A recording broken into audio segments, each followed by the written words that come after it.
young Senator Stephen A. Douglas of Illinois stepped into the limelight.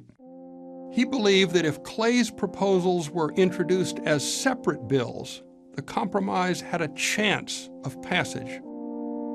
In Clay's absence, Douglas set about trying to advance Clay's compromise measures one bill at a time.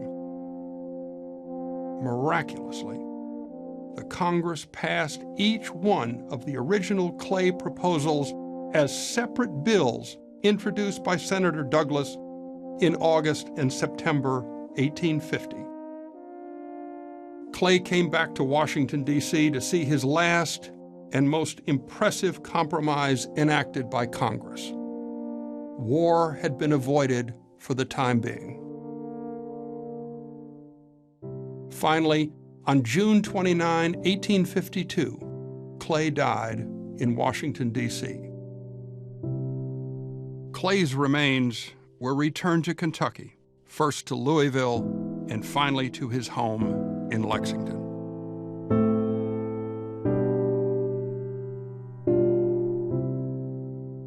A long procession led Clay's last earthly remains to the Lexington Cemetery.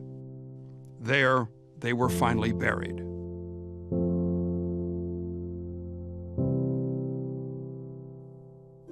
A little-known former one-term congressman from Illinois, Abraham Lincoln, remarked that Clay was his beau ideal of a statesman.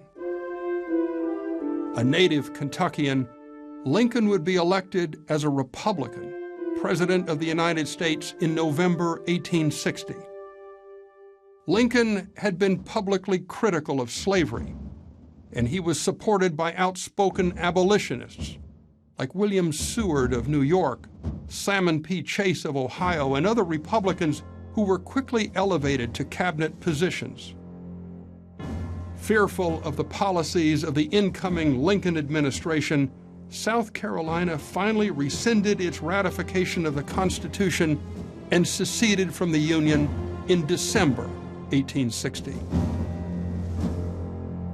Alabama, Mississippi, Florida, Georgia, Louisiana, Texas, Tennessee, Arkansas, North Carolina, and Virginia followed South Carolina out of the Union in the winter and spring of 1861. In the years between the Compromise of 1850 and the election of Lincoln, there had been bloodshed over the organization of the territories of Kansas and Nebraska. There had been bloodshed in Missouri. There had been violent confrontations between members of Congress. All of the violence had been over the question of slavery in the new territories. All the voices of moderation and compromise were gone. The nation was completely polarized. All trust between the North and the South was gone.